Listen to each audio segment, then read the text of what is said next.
Buenas tardes con todos. En primer lugar, agradecer por esta invitación a Alan Ferli y a la Universidad San Agustín.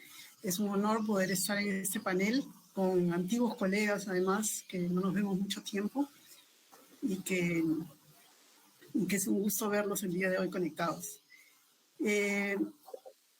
Primero, quisiera decir que abordar los temas vinculados a una estrategia de desarrollo sostenible para el Perú, como realiza Alan Ferli en su libro, es un esfuerzo ambicioso muy necesario a puertas de cumplir los 200 años de vida republicana. El concepto de desarrollo sostenible aparece oficialmente en la ONU en 1987, refiriéndose como tal al desarrollo que satisface las necesidades presentes de la humanidad sin poner en peligro la capacidad de las generaciones futuras para satisfacer sus propias necesidades. Como sabemos, actualmente ese concepto abarca 3 dimensiones principales: la económica, la social y la ambiental. En este marco conceptual es que se ubica este trabajo abarcando temas claves de las 3 dimensiones, aunque con predominancia de las variables económicas y ambientales sobre las sociales. Mis comentarios se van a centrar en el subcapítulo de la agricultura familiar, un tema de orden económico-social. En primer lugar, quiero decir que diseñar políticas para la agricultura familiar en forma general, como se menciona en el libro, no ha llevado a resultados visibles hasta el momento.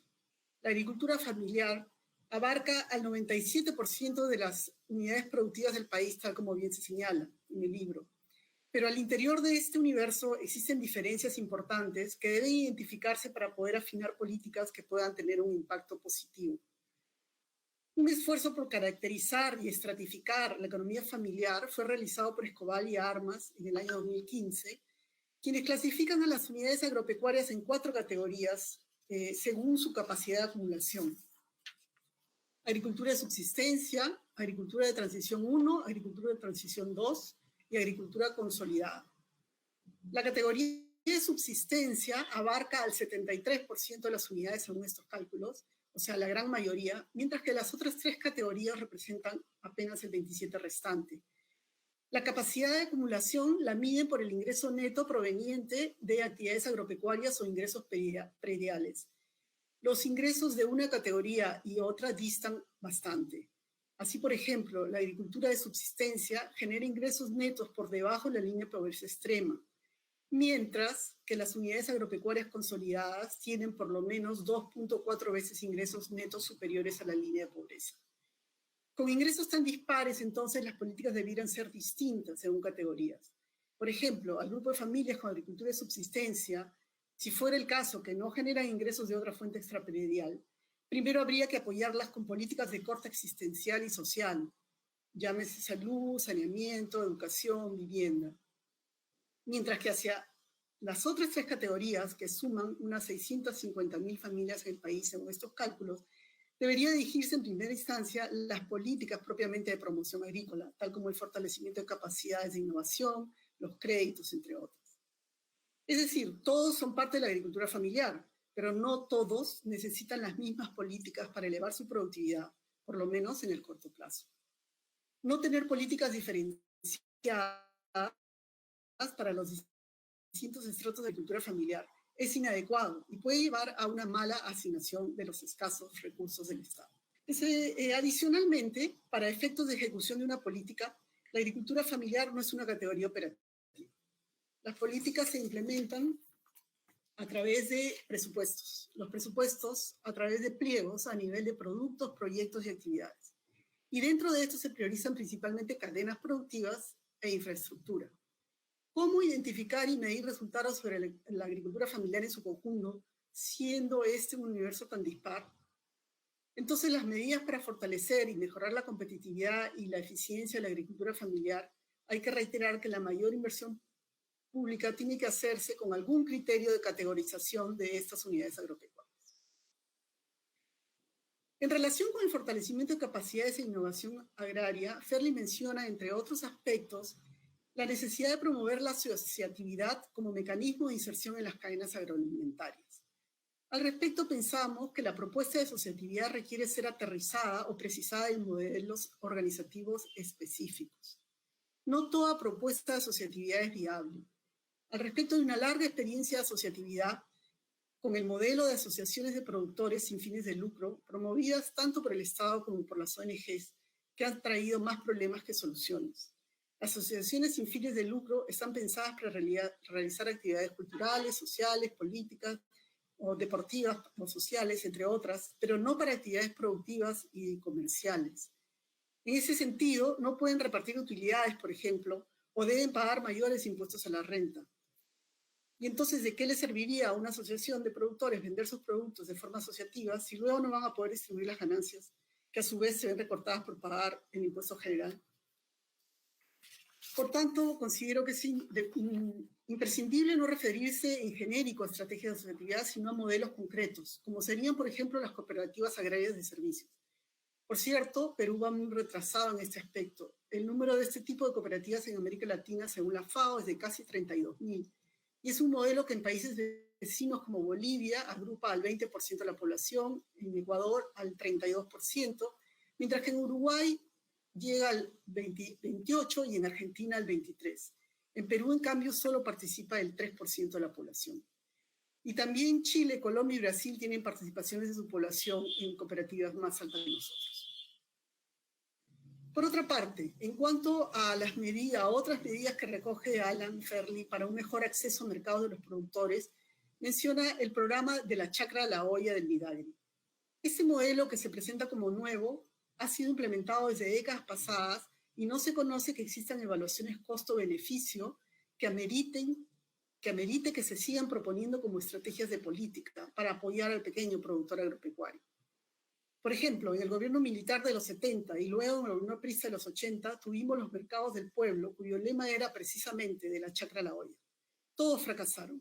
Este modelo de comercialización busca acercar a los productores con los consumidores y se convierte en muchos casos como una alternativa a los centros de abastos tradicionales. Su objetivo real no es apoyar al productor, sino asegurar alimentos baratos para las ciudades. Responde a la fantasía que saltarse al comerciante beneficiará a productores y consumidores, como si la labor de comercialización no agregara valor a un producto. Asimismo, sobre la experiencia de la chacra a la olla del gobierno actual, es necesario precisar, uno, que la iniciativa ha beneficiado a la fecha, según sus propias estadísticas, a solo 16.660 productores, es decir, a menos del 0.1% de las unidades agropecuarias del país. Siendo un programa en el cual el Estado asume los costos de la comercialización, ¿cómo se elige a este grupo de productores beneficiarios del programa? ¿Quiénes pueden acceder a vender en estos mercados, los más pequeños? Ratificando el verdadero objetivo de este tipo de políticas, los consumidores que acceden a esos mercados sí constituyen un número algo más significativo. Según las mismas estadísticas del Midagri, las familias beneficiarias se acercan a la fecha al 1.000.000 de personas. 2. ¿Cómo se compatibiliza esta política con la política del sector producción de promover los mercados de abastos? ¿No serían más bien una competencia desleal? ¿Por qué no dejar que haga su trabajo el sector producción al lado de los gobiernos locales, apoyando el desarrollo de los mercados mayoristas en las regiones, de manera que los productores y los comerciantes minoristas, en forma amplia, puedan acceder en mejores condiciones a comercializar sus productos? Es decir, en resumen, la inversión del sector de agricultura para beneficiar a la agricultura familiar debiera concentrarse en el eslabón propio de la producción, en infraestructura de riego, por ejemplo, en promover los mercados de servicios de la agricultura u otras medidas.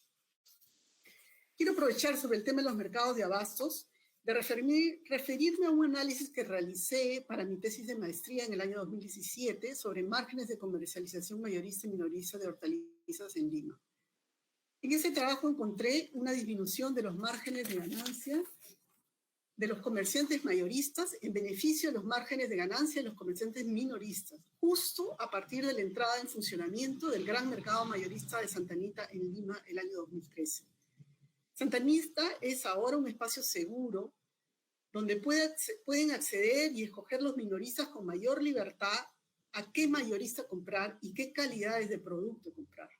Esto ha llevado a una mayor competencia entre mayoristas y, por tanto, estaría explicando el funcionamiento más eficiente en la formación de los precios a nivel minorista de Lima. Y todo esto, por supuesto, en beneficio del consumidor urbano. Una política de impulso a los mercados mayoristas en todas las regiones del país podría tener ese mismo efecto. Este es un ejemplo, además, de la necesidad de vincular las políticas del sector agropecuario a las del sector producción. Finalmente, quiero notar una ausencia en las medidas que se recogen en el trabajo de Ferli para fortalecer y mejorar la competitividad y eficiencia de la agricultura familiar. Me refiero al rol de las cadenas productivas de agroexportación. La agroexportación en el Perú ha crecido a tasas muy altas en las 2 últimas décadas, convirtiéndose en uno de los sectores más dinámicos de nuestra economía y con un techo muy amplio aún para seguir creciendo. Si bien hasta el momento las empresas agroexportadoras peruanas han privilegiado la producción en campos propios, una política orientada a fortalecer los vínculos de esas empresas con la agricultura familiar sería una oportunidad única para que el pequeño productor eleve su productividad y sus ingresos de manera sostenible. Muchas gracias y quiero terminar diciendo que felicito a Alan y a los organizadores nuevamente por este libro que ha salido. Creo que es un esfuerzo que así nomás no encontramos en nuestros parlamentarios y bueno, y también felicitar por la organización de este evento. Muchas gracias.